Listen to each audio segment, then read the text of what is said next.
At talaga hanggang dulo hindi mo inayawan kahit na hindi mo na nakikita halos yung laban. Dahil ba doon? Oo, grabing dugo na nawala sa akin kasi 5 rounds pa lang naputukan ako eh.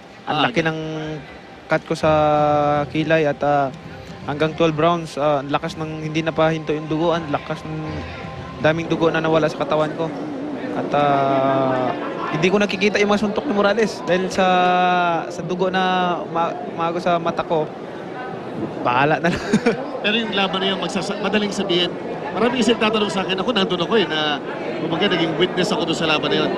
Yun ang talagang nagbigay ng pangalan para sa'yo. Kumbaga, doon mo nakita na itong boxing na to para talaga sa akin. Talagang ito ang ipinanganak ko para isang maging, hindi lang ordinary boksingero, pero para maging isang ganap na world champion. Yun, doon mo nakita yun? Doon ko nakita at daming tinamaan ako, hindi ako bumagsak at pasalamat tayo doon dahil naka-survive tayo ng 12 rounds. Doon mo din pinakita yung puso mo, Manny. Because 2005 yon, since that time, hindi ka na natalo eh. 14 straight na sunod-sunod na panalo. Yun ang bigat, yung streak na yun, no? Na undefeated since yung talo na yun. May draw pala. May draw. Isang draw. Ako kasi pag natalo ako, pinag-iisipan ko, pinag-aaralan ko kung paano ma-improve, paano gumaling, paano magiging madali ang boxing. Ang isa siguro na pag-usapan natin, no? We have another 12 or another round dito po sa pagkatapos ito.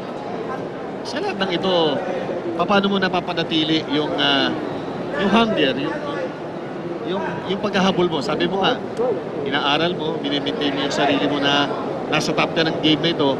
Nakuha mo na lahat, no? 8 divisions, lahat. Wala tumatalo sa'yo. Ilan ka dito? Undefeated streak niya? 14? 14 straight na wala siyang talo. May isang draw doon, tapos 30 ng panalo. Sunod-sunod yun. Paano mo napapanatili yung... Ang hirap na nga nun ng araw-araw pupunta ka sa laban o kada lalaban ka na ang focus mo na na hindi ka magpapatalo. Anong sikreto mo nun? Yung hard work siguro, tapos dasal sa Panginoon, tiwala sa Panginoon at focus sa training, pag-aralang mabuti. At siguro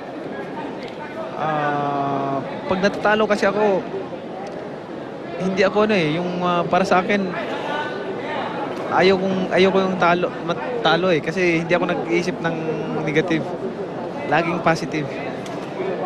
Yan po mga kaibigan ng wisdom ng isang Manny Pacquiao na for the record is celebrating.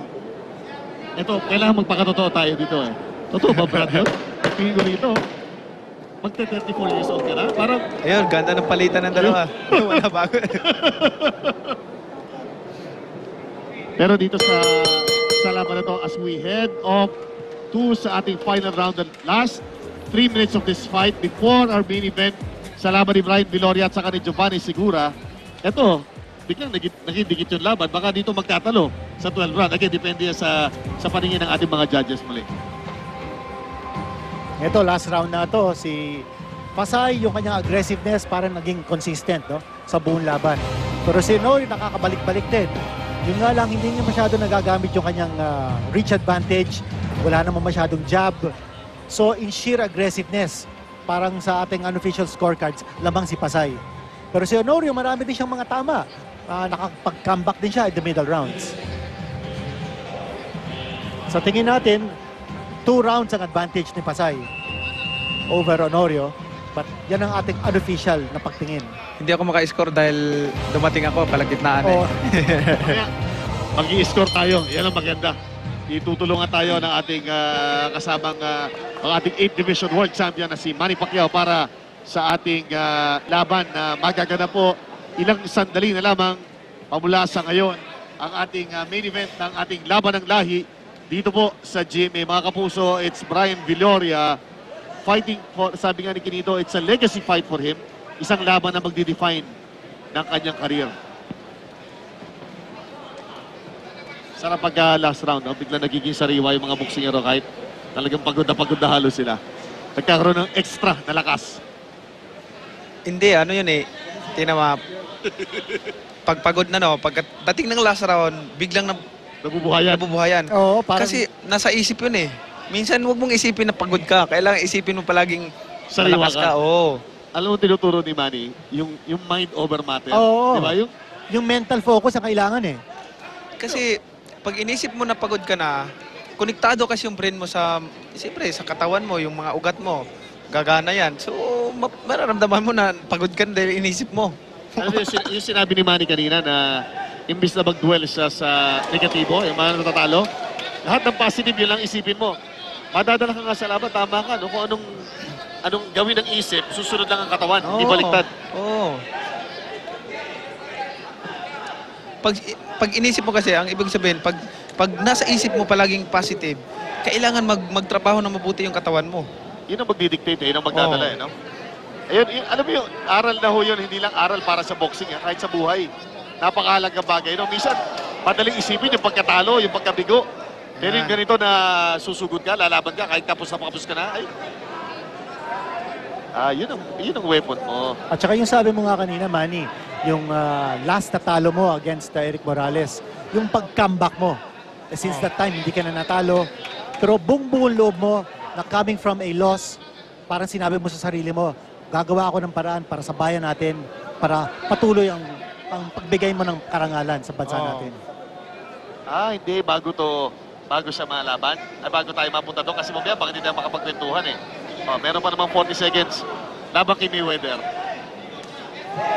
Yung kay Mayweather, siyempre gusto ko siya makalaban. Hinintay ko lang na pumirma siya at wala naman tayong problema doon. Laban tayo. Gandang laban yan kung matutuloy. Pero sabi mo, 80 to 90% na. Mukha ano? May chance talaga. Malaki ang chance. Yuhu! Ayos!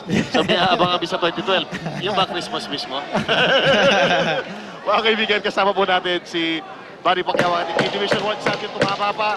Tumama si Si Pasay doon, Pasay. maganda. Ito, interesting to. Kung paano. Bumati pa ito si Honorio. Bumalik. Bago magtapos. Ayun, no?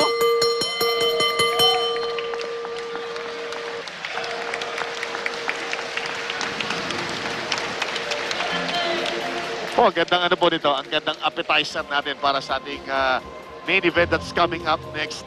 Makikita po natin si Brian Viloria. Ito talaga sasagupain niya ang bagyo. Ito Manny, ang bigat ito. Yung Sigura, kung makikita mo. Number 9 sa pound for pound list ni Biro na kalaban. At siyam sa kanyang huling mga nakalaban, sinagasaan niya. Pero may sinabi si Inito kanina eh. Meron dadalhin itong si Brian Viloria na game plan. Gaano kahalaga yung game plan na dadalhin mo kapag alam mo yung kalaban mo susugod eh. Kailangan lang, sa tingin ko, kaya ni Viloria yan.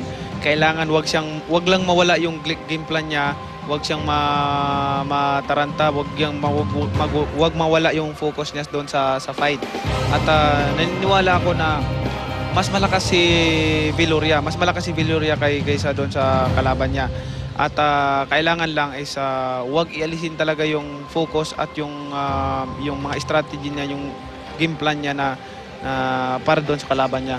Yan mga kaibigan, yan po ay aming patikim pa lamang on what to expect later on dahil any moment now or moments from now, we will have our main event, si Brian Viloria gunning for recognition. Actually, not a title.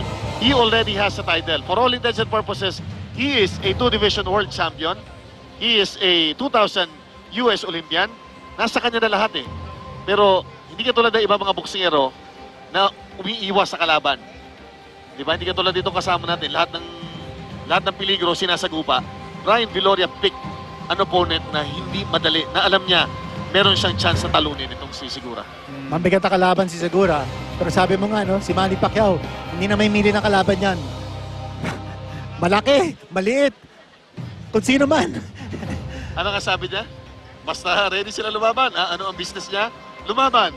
Eto mga kaibigan, hinihintay lang ho natin ang official scores of this bout that went the distance. 12 rounds total. Of course, para dito sa ating IBF para na title eliminator. Hindi actually title eliminator. It's the IBF Interim Super Featherweight Championship.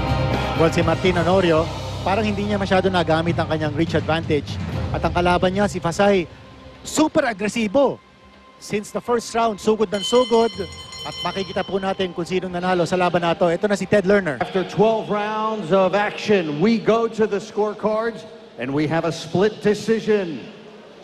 Judge Mohamed Ruiz scores the bout 115-113 for Sakririn. Judge Attorney Denrex Tapdasan scores about 116-112 Honorio. And Judge Ray Danseco scores about 116-112 for the winner by split decision from Mexico, Martin Honorio. So two judges going identical. Actually, si Atty. Denrex Tapdasan at saka si Judge Danseco, si Ray Danseco. Ray Danseco scored it identical, 116-112, but one judge going the way of Sakririn, 115-113. So it will go down as a split decision victory para kay Martin Honorio. And coming up, mga kaibigan, ito na ang pinakahihintay nitong laban ng lahi, ang ating pangsara na edisyon ng taon ng 2012. Ayan na, ayan na. Susunod na po. Papunta na 2012. At makakasama natin si Quinito Henson at si Manny Pacquiao sa ilang sandali lamang. Ayan. Brian Viloria facing the toughest challenge of his career dito po sa laban ng lahi. Tatayo kami.